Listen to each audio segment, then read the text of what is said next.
Se você abrir o seu celular, especialmente nas redes sociais, YouTube, Instagram, e for lá naquela parte Reels ou Shorts, se você fizer uma maratona entre os canais de televisão e o mesmo para o rádio, você muito provavelmente encontrará alguém falando de Jesus. Isto demonstra que a oferta daqueles que falam de Jesus é abundante, o que é muito bom, porque muitos falam de Jesus com excelente intenção, outros nem tanto. Você vai encontrar então bispos, padres, pastores, leigos, mas essa cacofonia, se falar abundantemente de Cristo em todos os lugares, pode apresentar-nos um risco. E qual é o risco? Que a imagem de Jesus seja deformada na nossa consciência. Para o cristão, saber quem é Jesus, exatamente, é decisivo, porque disso tudo depende a nossa vida espiritual. Devo adverti-los que a aventura de conhecer Cristo, ela não é ou não chegará a um ponto de estagnação. Ela não chegará a um ponto que agora eu posso dizer, conheço Cristo 100%. Não, isso não vai acontecer. Porque sempre que conhecemos a pessoa de Cristo, tanto mais percebemos as novidades que Ele nos traz. Tanto mais percebemos a profundidade da sua pessoa.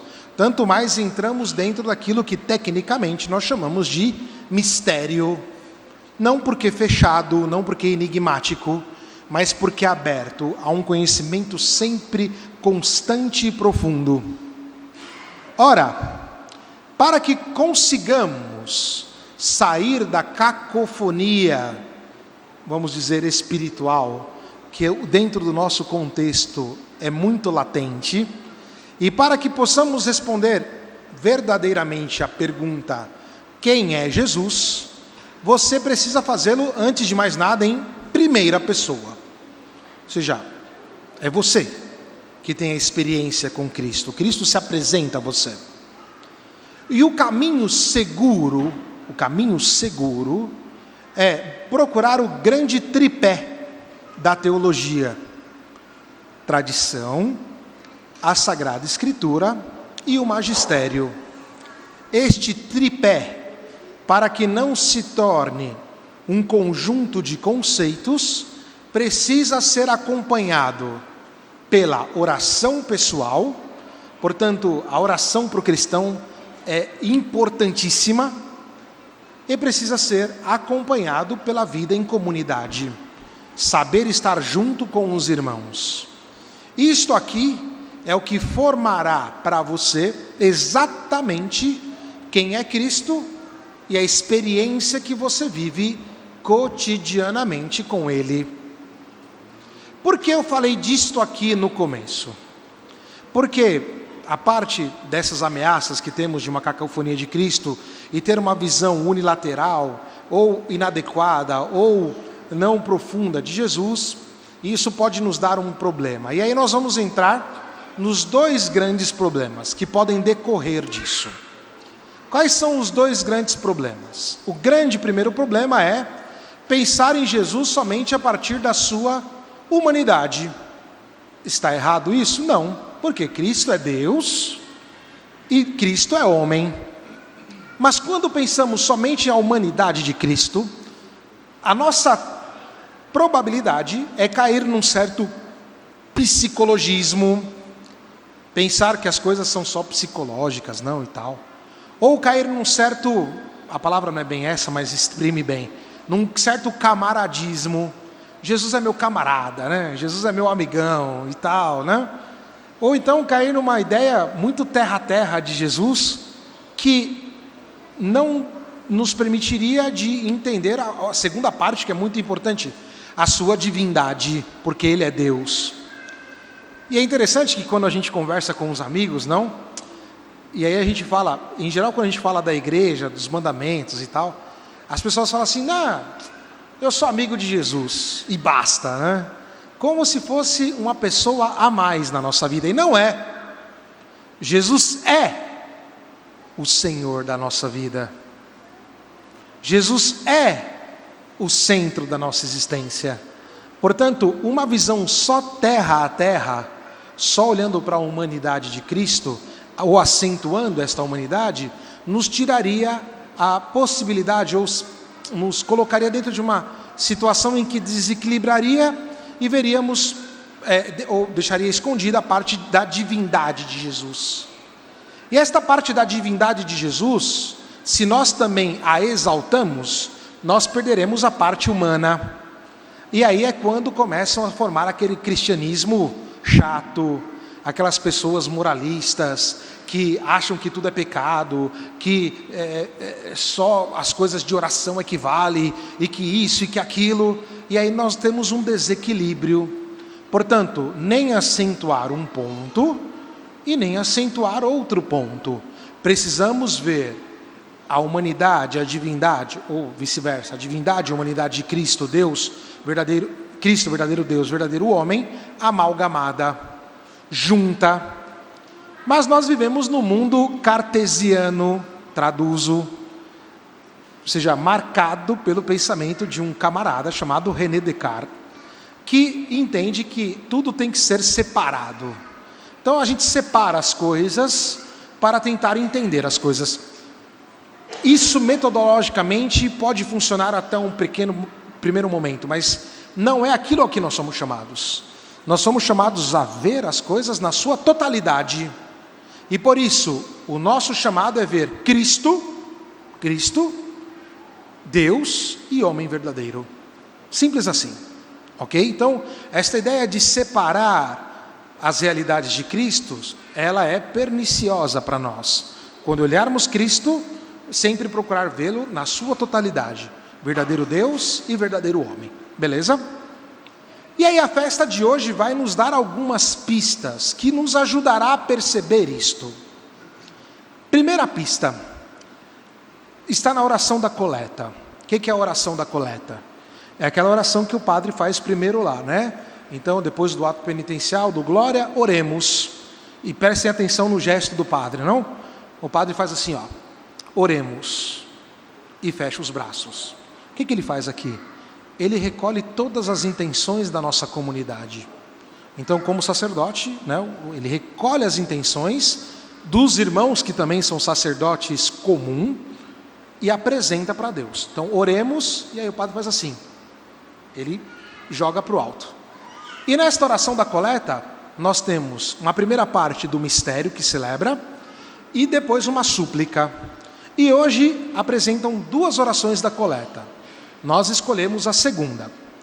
A primeira oração fala assim, que o vosso filho, tendo sido batizado no Rio Jordão, e tendo ouvido a vossa voz, nós os suplicamos que aqueles que foram batizados em Cristo possam perseverar no amor. Portanto, a primeira oração, ela só resume o evangelho de hoje. Cristo vai no Jordão, é batizado, o céu se abre, desce o Espírito Santo e a voz do Pai. Isso é teologicamente muito grande, porque revela muito o fato de que Cristo é verdadeiro Deus e verdadeiro homem. A voz do Pai, este é o meu filho amado, este é o meu filho dileto. Cristo que vai ser batizado não é uma aparência, não é um espírito, é a sua carne, e é esta carne que recebe o Espírito. Isso coliga com a segunda oração, que Cristo, que tendo assumido a nossa natureza humana, olha que grandeza, tendo assumido a nossa natureza humana, possamos nós, aí a súplica, sermos renovados interiormente. Portanto, as orações mostram Cristo, verdadeiro Deus e verdadeiro homem, e essas orações pedem para uma perseverar no amor, e a outra para sermos renovados interiormente.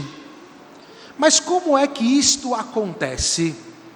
Isto acontece quando nós percebemos que tudo o que recebemos de Deus é algo grande e algo bom.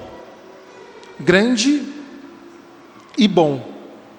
Jesus Cristo, ao assumir a carne humana, a qual não tem nenhum pecado, nesta carne humana que Cristo assume sem pecado, ele recebe o Espírito Santo. Portanto, a nossa carne não é mais uma carne sinalizada pelo pecado. Por graça de Cristo, que nele recebeu o Espírito Santo, esse Espírito Santo foi comunicado para nós. E porque nós somos portadores do Espírito, pela graça de Cristo, pelo batismo que recebemos, graças ao batismo de Cristo, nós podemos viver uma vida completamente nova. Portanto, também o fato de sermos homens e termos em nós a presença divina é muito grande, porque agora conseguimos participar da vida com Deus. O céu se abre. Você, muito provavelmente, já sentiu um certo comichão na alma, também no seu corpo. Você já percebeu que você tem uma grande vontade de coisas grandes, de fazer o bem. Isto está em você porque você é a imagem de Deus. Mas hoje está ativado exatamente porque você recebeu o Espírito Santo e porque você participa da nova humanidade, não aquela decaída, que um pouco subsiste em nós, obviamente. Mas o fato de que agora nós, em Cristo, assumimos uma característica diferente e podemos atuar a beleza e a bondade de Deus. E agora eu vou entrar no centro da homilia e peço que você preste muita atenção. E por quê? Porque é muito sutil, mas é muito grande. Veja, Jesus vai encontrar com João para ser batizado. O que o povo ali viu? Um homem. O povo viu um homem. Quando viram Jesus chegar, não é que tinha lá anjinho do lado, viagem na maionese, coisa. Não, eles viram um homem chegando ali. João sabia quem era Jesus. João imediatamente vai dizer: mas sou eu que devo ser batizado por você. E João estava correto. Jesus vai dizer: não, vamos cumprir o que tem que ser cumprido.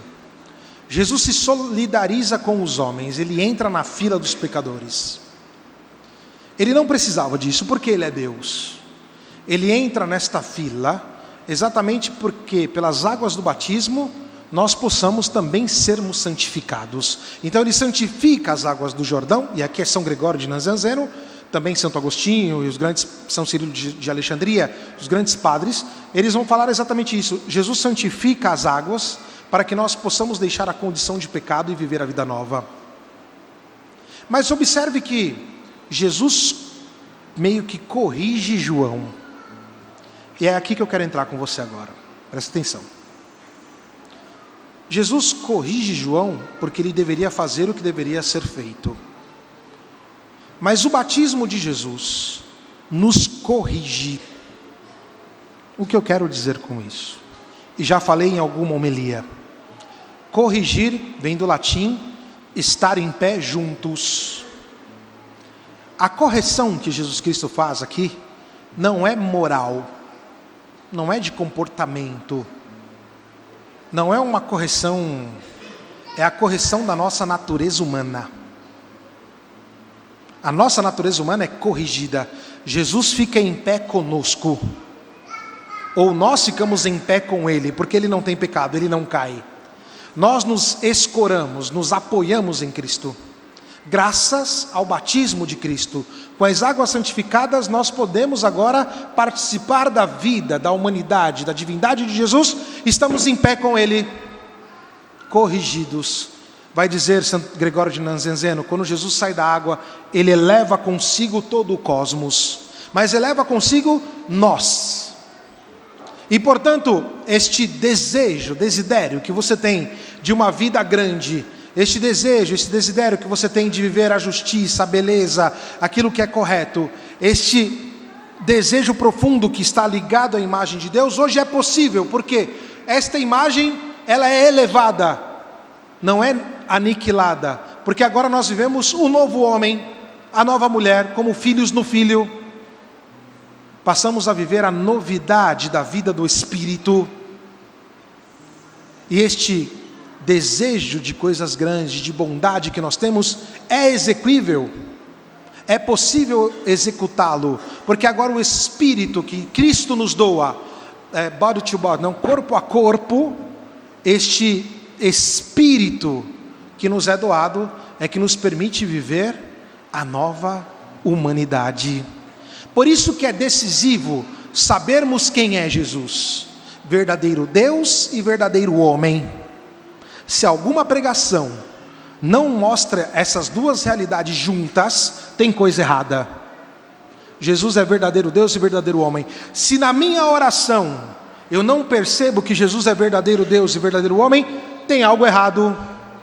Se na minha espiritualidade eu não percebo que participo por uma graça maravilhosa de Deus, desta humanidade, divindade de Cristo, não? Ou seja, aqui é Santo Irineu que vai nos dizer que nossa vocação é sermos divinizados. Se eu não participo disto, tem alguma coisa errada. E por isso que a correção de Jesus não é comportamental, não é moralista, é uma conversão do nosso ser, é ontológica.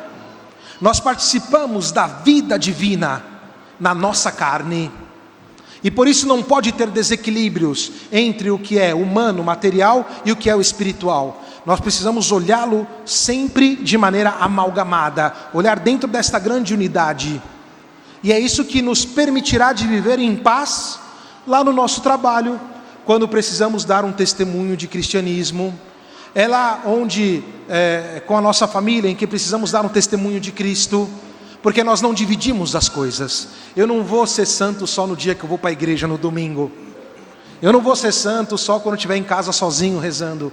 Eu vou ser santo 24 horas, porque o meu ser é todo consagrado na consagração do verbo, na unção do verbo. A nossa vida muda.